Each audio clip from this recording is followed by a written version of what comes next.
सत श्री अकाल विद्यार्थियों। बच्चे अज असी एजूसैट के थ्रू आप जी नाल शहरी लोकतंत्र, मेरे कहने तो भाव शहरी स्थानक लोकतंत्र डिस्कस करांगे। Democracy at the grass root level, local bodies in urban areas. इस तो पहला लैक्चर असी जिहड़ा तुहानूं दिता सी वो बेटे पेंडू लोकतंत्र दे सी, पेंडू स्थानक लोकतंत्र। भारत सरकार वालों, भारत के संविधान के वालों स्थानक लोकतंत्र नूं मजबूत बनाउण दे लई संविधान विच दो सोधां कीतियां गईयां, सोध 73वीं अते सोध 74वीं। 73वीं संविधानक सोध पेंडू लोकतंत्र दे नाल संबंधित सी, जदों कि 74वीं संविधानक सोध शहरी लोकतंत्र नूं दर्शाउंदी है। सो बच्चे अज असी शहरी लोकतंत्र की है, शहरी लोकतंत्र दे किहड़ियां संस्थावां हन अते वो किस तरीके दे नाल किन्हां नियमां दे अधीन काम करदियां हन, अज असी ये डिस्कस करांगे। सो भूमिका के तौर के उत्ते बच्चे मैं तुहानूं दसना चाहुंदी हां कि सेम पिंडां दी तरह शहरी खेतर विच भी स्थानक लोकतंत्र की स्थापना के लिए पुरजोर कोशिश की गई है। दिसंबर 1992 दे विच 74वीं संविधानक सोध पास की गई, जो कि अप्रैल 1993 विच लागू करके सारे देश भर विच स्थानक लोकतंत्र भाव शहरी लोकतंत्र का राह खोलिया गया। सो तुसी ये डेट याद कर लेनी है। दिसंबर 1992 विच 74वीं संविधानक सोध पास की गई अते जिसनों अप्रैल 1993 दे विच लागू किया गया। जदों भी बच्चे मैं तुहानूं दसना चाहुंदी हां कि जदों भी कोई सोध लागू हुंदी है या ये सोध जदों लागू हुई तो सारे राज्यां नूं ये निर्देश दिता गया कि हरेक राज 1 साल के अंदर अंदर अपने अपने राज विच इस सोध दीयां सारियां व्यवस्थावां नूं लागू करेगा। सो इसे गल नूं लैंदे होए साडे पंजाब दे विच भी 1994 दे विच इस सोध नूं लागू किया गया, जिसनूं कि असीं अगे डिस्कस करांगे। स्थानक लोकतंत्र है कि स्थानक लोकतंत्र का मतलब है बच्चे स्थानक पद्धर दीयां समस्यावां नूं स्थानक पद्धर ते हल करना।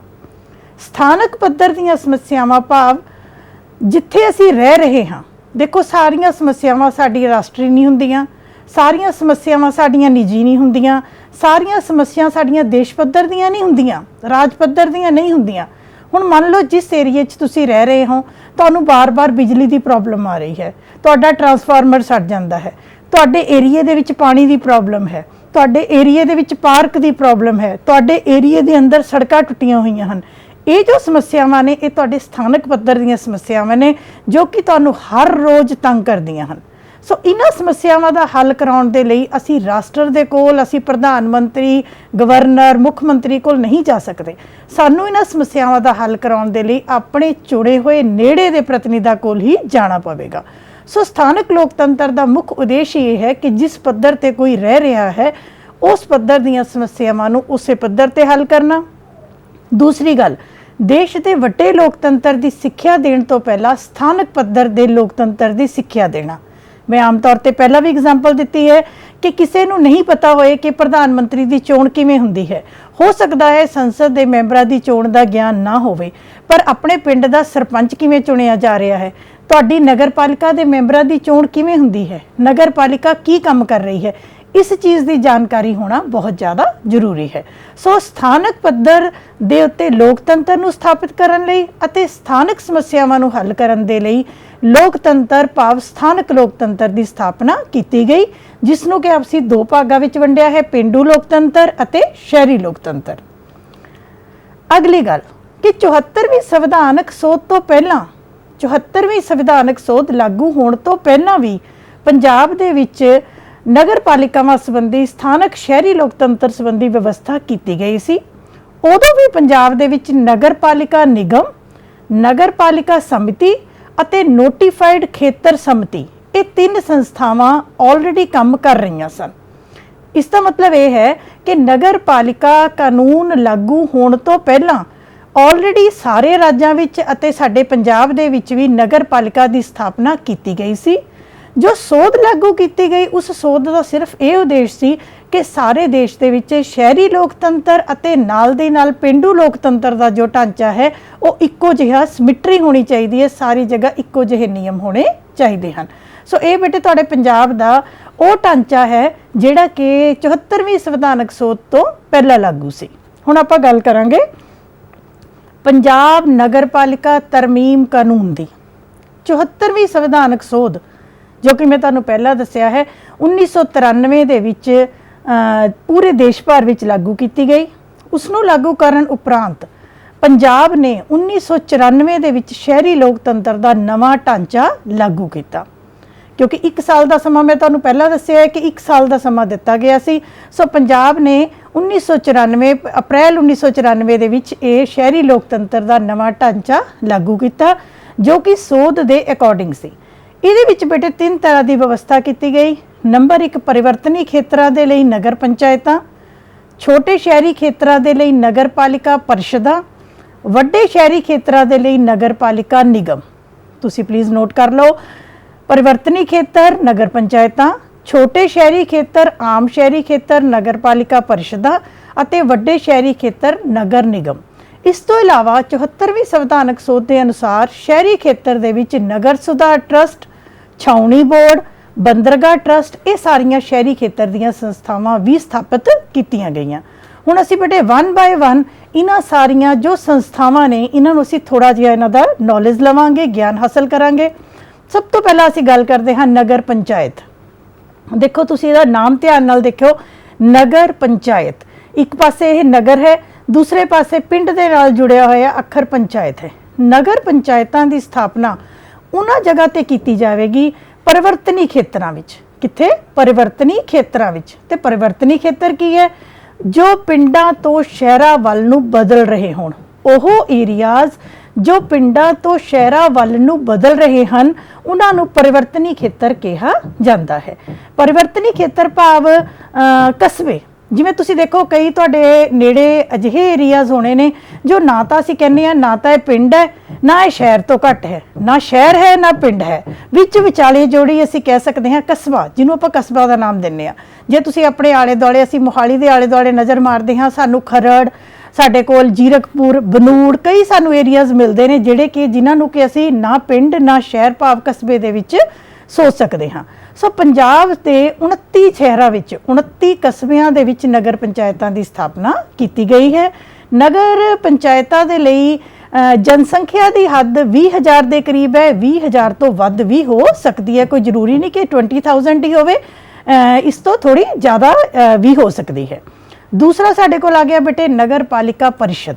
ਜੇ ਆਪਾਂ ਨਗਰਪਾਲਿਕਾ ਪਰਿਸ਼ਦ ਦੀ ਗੱਲ ਕਰੀਏ ਤਾਂ ਪੰਜਾਬ ਨਗਰਪਾਲਿਕਾ ਤਰਮੀਮ ਕਾਨੂੰਨ 1994 ਦੇ ਅਨੁਸਾਰ ਪੰਜਾਬ ਦੇ ਆਮ ਸ਼ਹਿਰਾਂ ਨੂੰ 3 ਭਾਗਾਂ ਦੇ ਵਿੱਚ ਵੰਡਿਆ ਗਿਆ। ਪਹਿਲੀ ਸ਼੍ਰੇਣੀ ਦੇ ਸ਼ਹਿਰ, ਦੂਜੀ ਸ਼੍ਰੇਣੀ ਦੇ ਸ਼ਹਿਰ ਅਤੇ ਤੀਜੀ ਸ਼੍ਰੇਣੀ ਦੇ ਸ਼ਹਿਰ।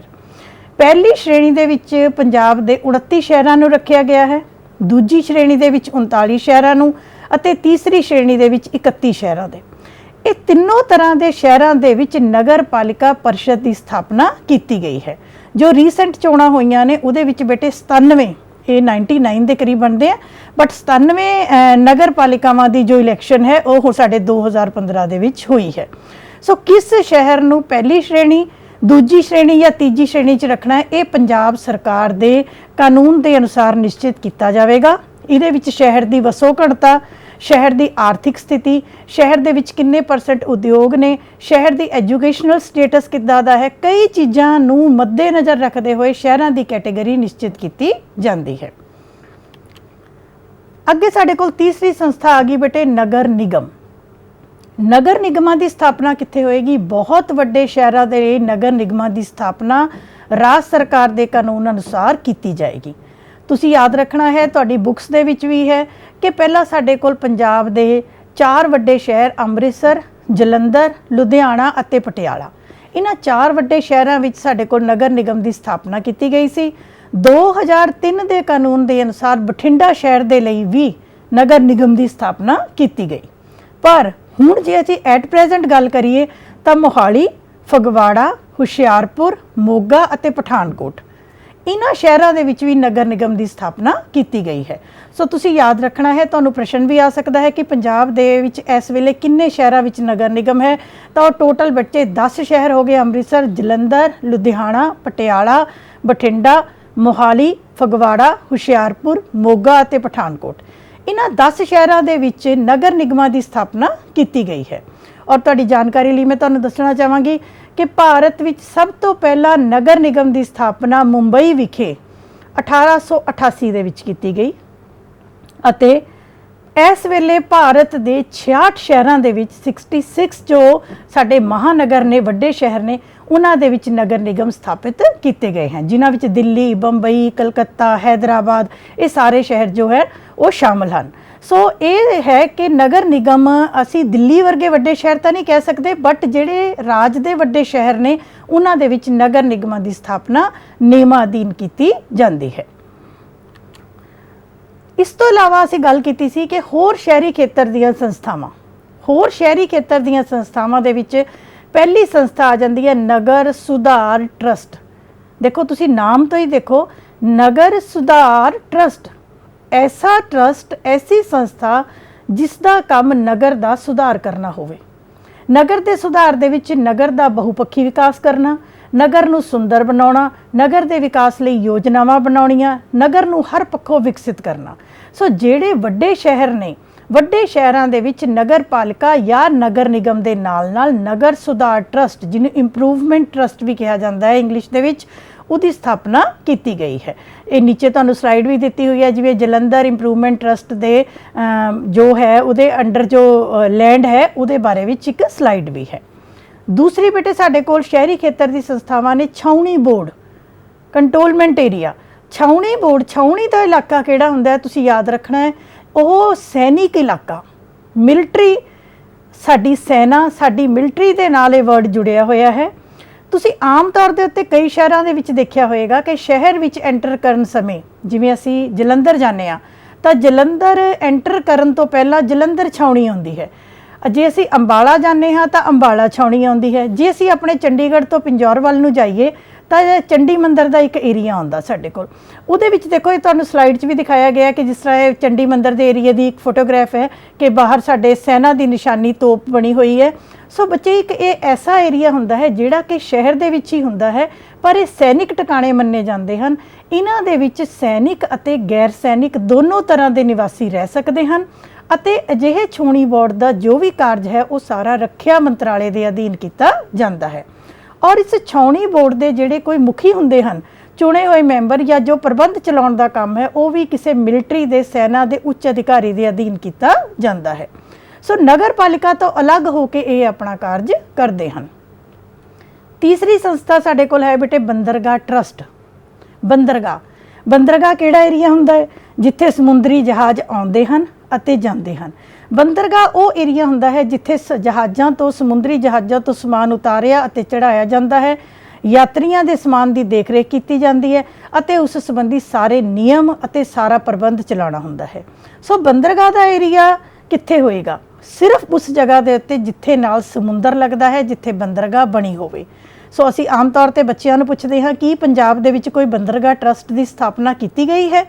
तुसी अपने टीचर्स दे नाल डिस्कस करना है कि पंजाब दे नाल कोई समुंदर लगता है, कि पंजाब दे विच बंदरगाह ट्रस्ट की स्थापना की गई है? इस गल का जवाब तुसी सोच के देखना है। सो जिहड़े वड्डे शहरां दे विच, जिहड़े भी शहरां दे नाल वड्डा होए या छोटा, जिहड़े शहर नाल समुंदर लगदा होए उत्थे बंदरगाह दे कार्यां नूं करन दे लई बंदरगाह ट्रस्ट की स्थापना भी की जाती है। उहदे विच भी नामजद मैंबर भी हुंदे हन अते चुने हुए मैंबर भी हुंदे हन। सो ये जिहड़ियां असी हुणे 6 संस्थावां कीतियां, नगर पंचायत, नंबर 2 नगर पालिका परिषद, नगर निगम, इस तो अगे नगर सुधार ट्रस्ट, छाउणी बोर्ड अते बंदरगाह ट्रस्ट, ये बच्चे सारियां साडियां 74वीं संविधानक सोध के अनुसार शहरी खेतर दीयां संस्थावां मन्नियां जांदियां हन। इन्हां दी स्थापना हरेक राज दे विच अपने नियमां दे अधीन कीती गई है। हुण आपां गल करांगे थोड़ी जी पंजाब दी। पंजाब दे विच रीसेंटली पंजाब दे विच म्यूनसिपल कमेटी दीयां चोणां होईयां ने, जिन्हों आपां पंजाब म्यूनसिपल चोणां 2015 कवांगे। इत्थे तुहानूं एक स्लाइड भी दिखाई गई है जो कि किसी होर एडवरटाइजमेंट के उद्देश्य नाल नहीं है, सिर्फ तुहाडी जानकारी दे लई कि जदों भी चोणां हुंदियां ने म्यूनसिपैलिटी दियां होण या कोई भी चोणां होण तां उहदे विच कैंडीडेट नूं चोण निशान दिता जांदा है। कैंडीडेट अपना प्रचार कर सकदा है, वो अपने पोस्टर लगा सकदा है अते लोकां तों वोट दी मंग, साथ दी मंग कर सकदा है। सो 22 फरवरी 2015 नूं पंजाब दे 10 वड्डे शहरां दे विच नगर निगम दी चोणां होईयां। 10 वड्डे शहरां दे विच नोट कर लो 22 फरवरी 2015 दे विच नगर निगम दीयां चोणां होईयां। इसे तरीके दे नाल 25 फरवरी 2015 97 शहरां दे विच पंजाब दे पहली श्रेणी, दूजी श्रेणी, तीजी श्रेणी अते 29 परिवर्तनी खेतरां दियां ये सारियां नगर पालिका दे अधीन आंदियां ने। दोनों कैटेगरीज़, तीनों कैटेगरीज़ ही नगर पालिका दे अधीन आउंदियां ने। सो 25 फरवरी नूं नगर पालिका दियां अते 25 फरवरी नूं ही नगर पंचायतां दी चोण पंजाब दे विच करवाई गई। 97 शहर तुसीं कह सकदे हो। इधर साडे कोल 29 जिहड़े ने परिवर्तनी खेतरां दे विच अते 22 फरवरी नूं 10 नगर निगमां दी चोणां होईयां, जिन्हां विच कि लोकां ने वध चढ़ के भाग लिया अते अपना चोण प्रचार करके जित प्राप्त कीती। हुण असीं गल करांगे 74ਵੀਂ संविधानक सोध दीयां व्यवस्थावां दी। 74ਵੀਂ संविधानक सोध 1992 ਦੇ ਵਿੱਚ ਪਾਸ ਕੀਤੀ ਗਈ, 1993 ਦੇ ਵਿੱਚ ਲਾਗੂ ਕੀਤੀ ਗਈ। ਜਦੋਂ ਇਹ ਸੋਧ ਪੂਰੇ ਭਾਰਤ ਵਿੱਚ ਲਾਗੂ ਹੋਈ, ਸੋਧ ਦਾ ਮਤਲਬ ਹੋਏਗਾ not only for Punjab, it is for the whole country. So ਜਦੋਂ ਅਸੀਂ ਸੋਧ ਦੀ ਗੱਲ ਕਰਦੇ ਹਾਂ ਤਾਂ ਸੋਧ ਦੇ ਵਿੱਚ ਇੱਕ ਸੰਵਿਧਾਨ ਦੇ ਭਾਗ ਐਡ ਕੀਤਾ ਗਿਆ 9A ਅਤੇ ਸੂਚੀ 12ਵੀਂ। मैं तुहानूं रिपीट करांगी कि पिछला लैसन जो असीं पंचायती राज कीता सी, पंचायती राज का ढांचा निश्चित करन दे लई संविधान विच भाग 9 अते 11वीं अनुसूची दर्ज कीती सी।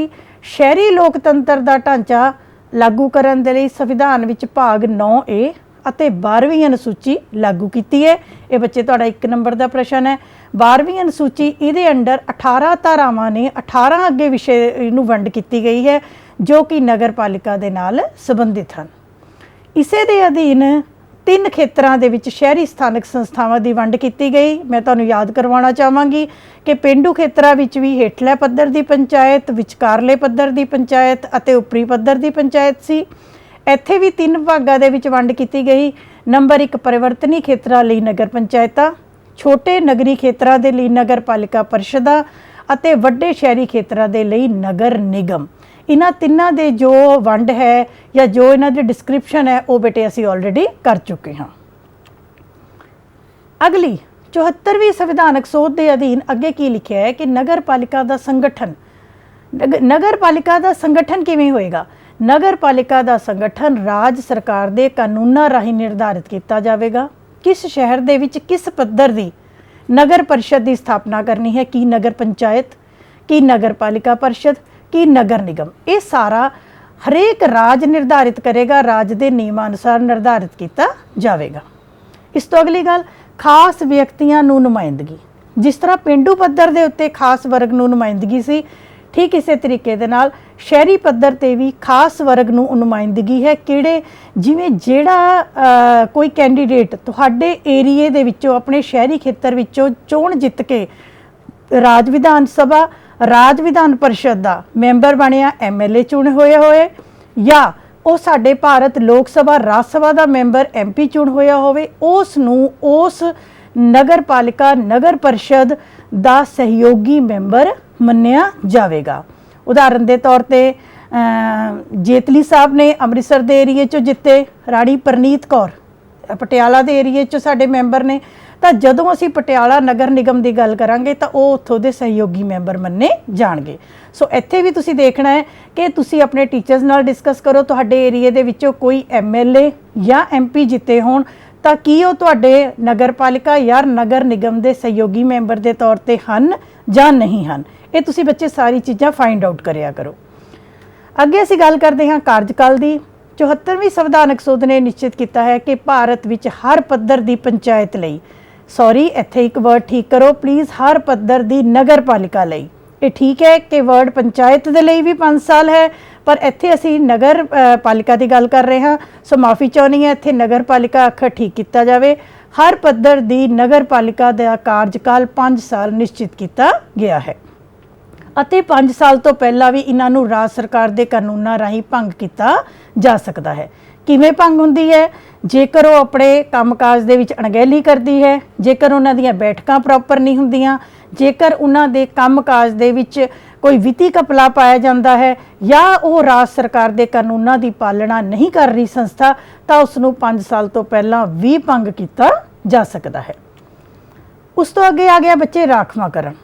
74ਵੀਂ ਸੰਵਿਧਾਨਕ ਸੋਧ ਦੇ ਵਿੱਚ 73ਵੀਂ ਸੰਵਿਧਾਨਕ ਸੋਧ ਦੀ ਤਰ੍ਹਾਂ ਹਰ ਪੱਧਰ ਦੀ ਨਗਰਪਾਲਿਕਾ ਦੇ ਵਿੱਚ ਇਸਤਰੀਆਂ ਲਈ, ਅਨੁਸੂਚਿਤ ਜਾਤੀਆਂ ਲਈ ਅਤੇ ਪਿਛੜੀਆਂ ਸ਼੍ਰੇਣੀਆਂ ਦੇ ਲਈ ਸਥਾਨ ਰਾਖਵੇਂ ਰੱਖੇ ਜਾਂਦੇ ਹਨ। ਤੁਸੀਂ ਯਾਦ ਰੱਖਣਾ ਹੈ, ਕੁੱਲ ਸਥਾਨਾਂ ਦਾ, ਕੁੱਲ ਚੁਣੇ ਹੋਏ ਸਥਾਨਾਂ ਦਾ 1/3 ਭਾਗ ਇਸਤਰੀਆਂ ਦੇ ਲਈ ਰਾਖਵਾਂ ਰੱਖਿਆ ਜਾਂਦਾ ਹੈ। ਇਸਤਰੀਆਂ ਦੇ ਰਾਖਵੇਂ ਸਥਾਨਾਂ ਦੇ ਵਿੱਚ ਅਨੁਸੂਚਿਤ ਜਾਤੀ ਦੀਆਂ ਇਸਤਰੀਆਂ ਵੀ ਸ਼ਾਮਲ ਹੁੰਦੀਆਂ ਹਨ। ਇਸੇ ਤਰੀਕੇ ਦੇ ਨਾਲ ਅਨੁਸੂਚਿਤ ਜਾਤੀ ਦੇ ਲਈ ਉਸ ਨਗਰਪਾਲਿਕਾ, ਉਸ ਨਗਰ ਨਿਗਮ ਜਾਂ ਨਗਰ ਪੰਚਾਇਤ ਦੇ ਏਰੀਏ ਦੇ ਵਿੱਚ ਅਨੁਸੂਚਿਤ ਜਾਤੀਆਂ ਦੀ ਗਿਣਤੀ ਕਿੰਨੀ ਹੈ, ਅਨੁਸੂਚਿਤ ਜਾਤੀਆਂ ਦੀ ਗਿਣਤੀ ਦੇ ਅਨੁਪਾਤ ਦੇ ਅਨੁਸਾਰ ਅਨੁਸੂਚਿਤ ਜਾਤਾਂ ਦੇ ਲਈ ਸਥਾਨ ਰਾਖਵੇਂ ਰੱਖੇ ਜਾਂਦੇ ਹਨ। ਤੀਸਰੀ ਚੀਜ਼, ਜੇਕਰ ਸ਼ਹਿਰ ਦੇ ਵਿੱਚ ਪਿਛੜੀ ਸ਼੍ਰੇਣੀਆਂ ਪਾਈਆਂ ਜਾਂਦੀਆਂ ਹਨ, ਜ਼ਰੂਰ ਹੁੰਦੀਆਂ ਹਨ, ਹਰੇਕ ਸ਼ਹਿਰ ਵਿੱਚ ਹੁੰਦੀਆਂ ਹਨ, ਤਾਂ ਪਿਛੜੀ ਸ਼੍ਰੇਣੀਆਂ ਦੀ ਵਸੋਂ ਦੇ ਅਕੋਰਡਿੰਗ 20% ਵਸੋਂ ਦੇ ਮਗਰ ਉਹਨਾਂ ਦੀ ਵੀ ਇੱਕ ਸੀਟ ਹੁੰਦੀ ਹੈ। ਜੇਕਰ ਇਸ ਤੋਂ ਵੱਧ ਹੋਵੇ ਤਾਂ ਸੀਟਾਂ ਦੀ ਗਿਣਤੀ ਵਧਾਈ ਵੀ ਜਾ ਸਕਦੀ ਹੈ।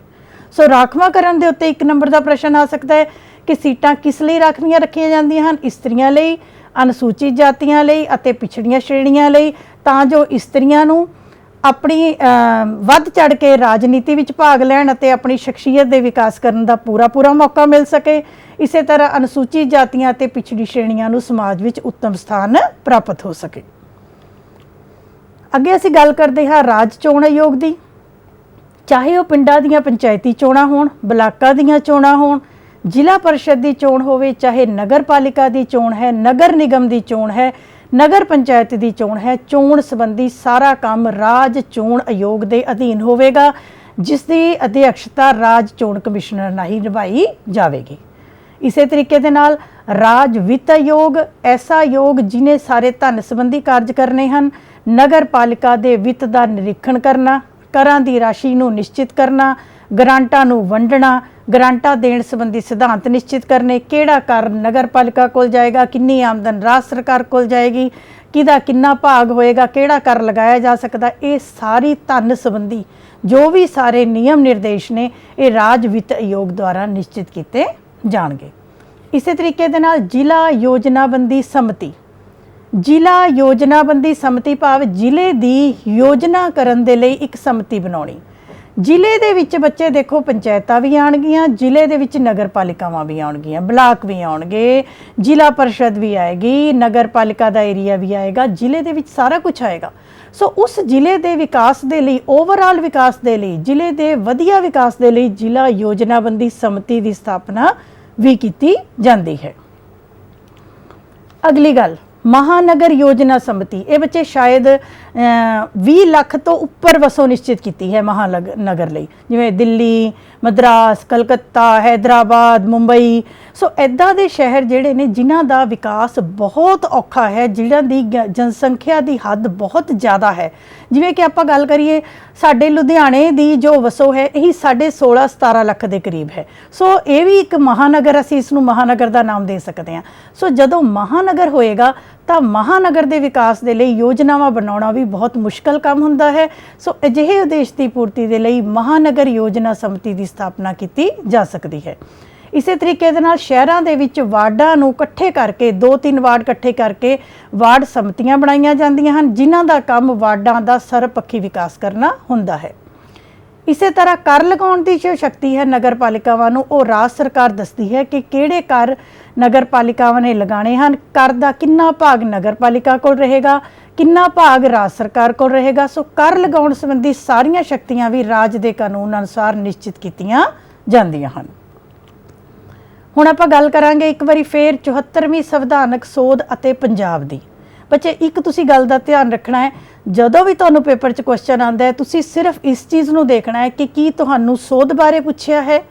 ਜੇ ਤਾਂ ਸੋਧ ਦੀ ਗੱਲ ਹੋ ਰਹੀ ਹੈ ਤਾਂ ਇਟ ਮੀਨਸ ਪੂਰੇ ਓਵਰਆਲ ਇੰਡੀਆ ਦੀ ਗੱਲ ਹੋ ਰਹੀ ਹੈ। ਜੇ ਤੁਹਾਨੂੰ ਪੰਜਾਬ ਬਾਰੇ ਪੁੱਛਿਆ ਹੈ ਤਾਂ ਤੁਸੀਂ ਉਹਦੇ ਵਿੱਚ ਪੰਜਾਬ ਦਾ ਢਾਂਚਾ ਦੱਸਣਾ ਹੈ। ਬਿਲਕੁਲ ਇੱਕ ਦੂਜੇ ਨਾਲ ਮੇਲ ਖਾਂਦੇ ਹਨ, ਪਰ ਸੋਧ ਦੇ ਵਿੱਚ ਇਕੱਲੇ ਪੰਜਾਬ ਨੂੰ ਅਸੀਂ ਨਹੀਂ ਲੈ ਸਕਦੇ, ਬਾਕੀ ਰਾਜ ਵੀ ਸ਼ਾਮਲ ਹਨ।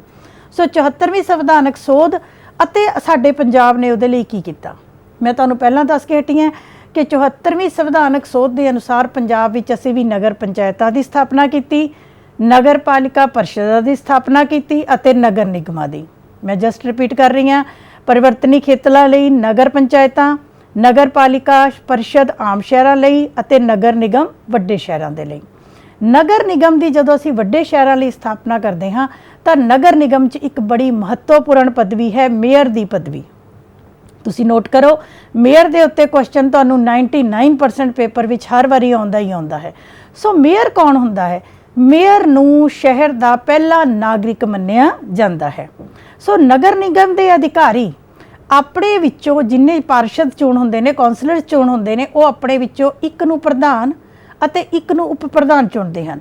ਪ੍ਰਧਾਨ ਨੂੰ ਮੇਅਰ ਅਤੇ ਦੂਸਰੇ ਉਪ ਪ੍ਰਧਾਨ ਨੂੰ ਉਪ ਮੇਅਰ ਦਾ ਨਾਮ ਦਿੱਤਾ ਜਾਂਦਾ ਹੈ। ਸੋ ਯਾਦ ਰੱਖਣਾ ਹੈ, ਜੋ ਮੇਅਰ ਹੈ ਉਹ ਚੁਣੇ ਹੋਏ ਮੈਂਬਰਾਂ ਦੇ ਵਿੱਚੋਂ ਹੀ ਮੁਖੀ ਹੁੰਦੇ ਹਨ।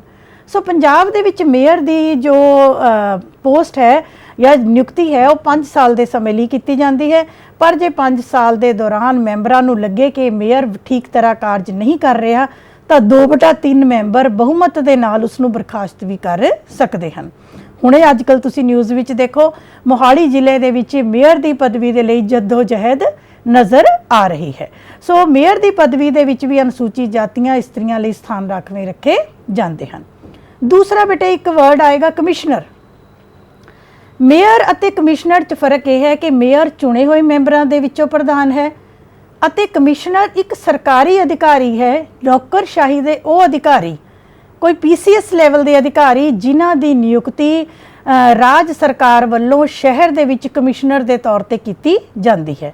ਇਹਨਾਂ ਦੋਨਾਂ ਦਾ ਉਦੇਸ਼ ਸ਼ਹਿਰ ਦਾ, ਬਹੁਤ ਵੱਡੇ ਸ਼ਹਿਰ ਦਾ ਵਿਕਾਸ ਕਰਨਾ ਹੀ ਹੁੰਦਾ ਹੈ। ਇਸ ਫਰਕ ਸਿਰਫ ਇੰਨਾ ਹੈ ਕਿ ਮੇਅਰ ਚੁਣੇ ਹੋਏ ਮੈਂਬਰਾਂ 'ਚ ਹੋਣਗੇ, ਜਦੋਂ ਕਿ ਕਮਿਸ਼ਨਰ ਕਾਰਜਕਾਰੀ ਅਧਿਕਾਰੀ ਹੋਣਗੇ ਜੋ ਕਿ ਸਰਕਾਰ ਵੱਲੋਂ ਨਿਯੁਕਤ ਕੀਤੇ ਜਾਣਗੇ। ਇਸੇ ਤਰੀਕੇ ਦੇ ਨਾਲ ਨਗਰ ਪਾਲਿਕਾ ਦੇ ਮੈਂਬਰਾਂ ਰਾਹੀਂ ਪ੍ਰਧਾਨ ਅਤੇ ਉਪ ਪ੍ਰਧਾਨਾਂ ਦੀ ਚੋਣ 5 ਸਾਲ ਲਈ ਕੀਤੀ ਜਾਏਗੀ। ਨਗਰ ਪਾਲਿਕਾ ਦੇ ਵਿੱਚ 5 ਸਾਲ ਤੋਂ ਪਹਿਲਾਂ ਜਿਹੜੀ ਚੇਂਜ ਹੁੰਦੀ ਹੈ, ਉਸ ਤੋਂ ਇਲਾਵਾ ਕਈ ਸਥਾਈ ਕਰਮਚਾਰੀ ਹੁੰਦੇ ਨੇ, ਜਿਵੇਂ ਨਗਰ ਪਾਲਿਕਾ ਦੇ ਸਕੱਤਰ, ਸਫਾਈ ਅਧਿਕਾਰੀ, ਇੰਜੀਨੀਅਰ, ਸਿਹਤ ਅਧਿਕਾਰੀ ਆਦਿ।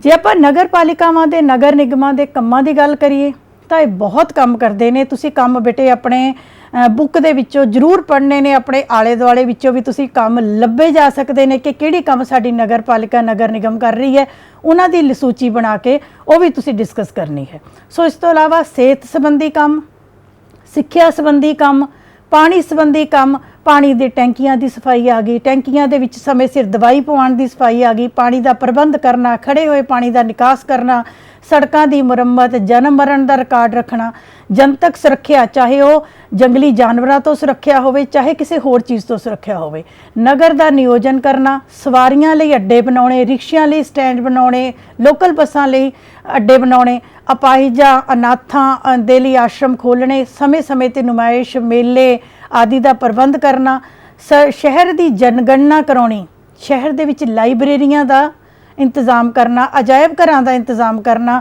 ਸ਼ਹਿਰਾਂ ਦੇ ਵਿੱਚ ਸੁੰਦਰ ਪਾਰਕ ਬਣਾਉਣੇ, ਸ਼ਹਿਰਾਂ ਦੇ ਵਿੱਚ ਬਿਊਟੀ ਨੂੰ ਮੇਨਟੇਨ ਕਰਕੇ ਰੱਖਣਾ। ਕਈ ਤਰ੍ਹਾਂ ਦੇ ਕੰਮ, ਇਹ ਛੋਟੇ ਜਿਹੇ ਕੰਮ ਨਹੀਂ ਬੇਟੇ, ਕਿੰਨੀ ਹੀ ਤਰ੍ਹਾਂ ਦੇ ਕੰਮ ਨੇ ਜਿਹੜੇ ਕਿ ਨਗਰ ਪਾਲਿਕਾਵਾਂ ਰਾਹੀਂ ਕੀਤੇ ਜਾਂਦੇ ਹਨ। ਸੋ ਅਗਲੀ ਗੱਲ ਕਿ ਵਸੋਂ ਦੀ ਘਣਤਾ, ਸ਼ਹਿਰ ਦੇ ਵਿੱਚ ਵਸੋਂ ਦੀ ਘਣਤਾ, ਖੇਤੀ ਦੇ ਵਿੱਚ ਕਿੰਨੇ % ਲੋਕ ਨੇ, ਉਦਯੋਗਿਕ ਧੰਦਿਆਂ ਵਿੱਚ ਕਿੰਨੇ % ਲੋਕ ਨੇ, ਉਸ ਸ਼ਹਿਰ ਦੀ ਆਰਥਿਕ ਮਹੱਤਤਾ ਕਿੰਨੀ ਹੈ, ਰਾਜ ਸਰਕਾਰ ਵਿੱਚ ਉਸ ਦੀ ਆਮਦਨ ਦਾ ਕਿੰਨਾ ਭਾਗ ਹੈ। ਇਹਨਾਂ ਸਾਰੀ ਗੱਲਾਂ ਦੇ ਆਧਾਰ ਤੇ ਹੀ ਖੇਤਰ ਨੂੰ ਪਰਿਵਰਤਨੀ ਖੇਤਰ, ਨਗਰ ਨਿਗਮ ਜਾਂ ਨਗਰ ਪਾਲਿਕਾ 1st, 2nd ਅਤੇ 3rd ਕੈਟੇਗਰੀ ਨਿਸ਼ਚਿਤ ਕੀਤਾ ਜਾਂਦਾ ਹੈ। ਸੋ ਸ਼ਹਿਰੀ ਖੇਤਰਾਂ ਨੂੰ ਕਰਾਂ ਤੋਂ ਆਮਦਨ ਪ੍ਰਾਪਤ ਹੁੰਦੀ ਹੈ। ਕਈ ਕਰ ਨਗਰ ਪਾਲਿਕਾਵਾਂ ਲਗਾਉਂਦੀਆਂ ਹਨ, ਆਮਦਨ ਨਗਰ ਪਾਲਿਕਾ ਕੋਲ ਹੁੰਦੀ ਹੈ। ਕਈ ਕਰ ਰਾਜ ਸਰਕਾਰ ਅਤੇ ਨਗਰ ਪਾਲਿਕਾ ਵਿੱਚ ਵੰਡੇ ਜਾਂਦੇ ਨੇ। ਸੋ ਕਰਾਂ ਤੋਂ ਆਮਦਨ ਪ੍ਰਾਪਤ ਹੁੰਦੀ ਹੈ ਅਤੇ ਸਭ ਤੋਂ ਵੱਡੀ ਸਰਕਾਰ ਜੋ ਗ੍ਰਾਂਟਾਂ ਦਿੰਦੀ ਹੈ, ਰਾਜ ਵਿੱਤ ਆਯੋਗ ਵੱਲੋਂ ਜੋ ਗ੍ਰਾਂਟਾਂ ਦਿੱਤੀਆਂ ਜਾਂਦੀਆਂ ਹਨ, ਸਮੇਂ-ਸਮੇਂ 'ਤੇ ਆਪਣੇ ਕਾਰਜ ਨੂੰ ਪੂਰਾ ਕਰਨ ਲਈ ਇਹ ਕਰਜ਼ੇ ਲੈ ਸਕਦੀਆਂ ਹਨ। ਇਸ ਤੋਂ ਇਲਾਵਾ ਜਨਤਕ ਸੇਵਾਵਾਂ, ਤੁਸੀਂ ਗਰਾਊਂਡ ਯੂਜ਼ ਕਰ ਰਹੇ ਹੋ, ਤੁਸੀਂ ਪਾਰਕ ਯੂਜ਼ ਕਰ ਰਹੇ ਹੋ, ਤੁਸੀਂ ਕੋਈ ਜਨਤਕ ਚੀਜ਼ ਯੂਜ਼ ਕਰ ਰਹੇ ਹੋ, ਉਹਦੇ ਲਈ ਤੁਹਾਡੀ ਟਿਕਟ ਹੈ ਜਾਂ ਜੋ ਵੀ ਸੇਵਾ ਹੈ, ਇਹ ਸਾਰੇ ਤੋਂ ਸ਼ਹਿਰੀ ਖੇਤਰ ਦੇ ਵਿੱਚ ਜੋ ਸੰਸਥਾਵਾਂ ਨੇ ਉਹਨਾਂ ਨੂੰ ਆਮਦਨ ਪ੍ਰਾਪਤ ਹੁੰਦੀ ਹੈ। ਸੋ ਅੱਗੇ ਬੱਚੇ ਸਿੱਟੇ ਦੇ ਤੌਰ ਤੇ ਉੱਤੇ ਮੈਂ ਤੁਹਾਨੂੰ ਜ਼ਰੂਰ ਦੱਸਣਾ ਚਾਹਾਂਗੀ ਕਿ ਹੁਣ ਤੱਕ ਅਸੀਂ 2 ਤਰੀਕੇ ਦਾ ਲੋਕਤੰਤਰ ਕਰ ਚੁੱਕੇ ਹਾਂ। ਪਹਿਲਾ ਲੋਕਤੰਤਰ ਸਾਡੇ ਕੋਲ ਪੇਂਡੂ ਲੋਕਤੰਤਰ 73ਵੀਂ ਸੰਵਿਧਾਨਕ ਸੋਧ ਅਤੇ ਦੂਸਰਾ ਲੋਕਤੰਤਰ ਸ਼ਹਿਰੀ ਲੋਕਤੰਤਰ 74ਵੀਂ ਸੰਵਿਧਾਨਕ ਸੋਧ ਰਾਹੀਂ ਭਾਰਤ ਦੇ ਵਿੱਚ ਸਥਾਨਕ ਪੱਧਰ ਦੇ ਲੋਕਤੰਤਰ ਦਾ ਪੂਰਨ ਵਿਕਾਸ ਕੀਤਾ ਗਿਆ। ਨੀਚੇ ਤੁਹਾਨੂੰ ਇੱਕ ਸਲਾਈਡ ਵੀ ਦਿੱਤੀ ਹੋਈ ਹੈ ਕਿ ਸਥਾਨਕ ਸਰਕਾਰ ਵਿਭਾਗ ਪੰਜਾਬ। ਜਦੋਂ ਆਪਾਂ ਸਥਾਨਕ ਸਰਕਾਰ ਦੀ ਗੱਲ ਕਰਦੇ ਹਾਂ ਤਾਂ ਇਹਦੇ ਵਿੱਚ ਬੇਟੇ ਆਮ ਤੌਰ ਤੇ ਸਾਰੇ ਹੀ ਸਾਡੇ ਆਉਂਦੇ ਨੇ, ਸਾਡੇ ਪਿੰਡ ਵੀ ਅਤੇ ਸ਼ਹਿਰ ਵੀ। ਸੋ ਇਹਨਾਂ ਦਾ ਢਾਂਚਾ ਅਲੱਗ-ਅਲੱਗ ਹੈ। ਜੇਕਰ ਅਸੀਂ ਇਹ ਦੇਖੀਏ ਕਿਸੇ ਦੇਸ਼ ਦਾ ਜੇ ਵਿਕਾਸ ਕਰਨਾ ਹੋਵੇ ਤਾਂ ਕਿਸ ਤਰੀਕੇ ਦੇ ਨਾਲ ਹੋਏਗਾ।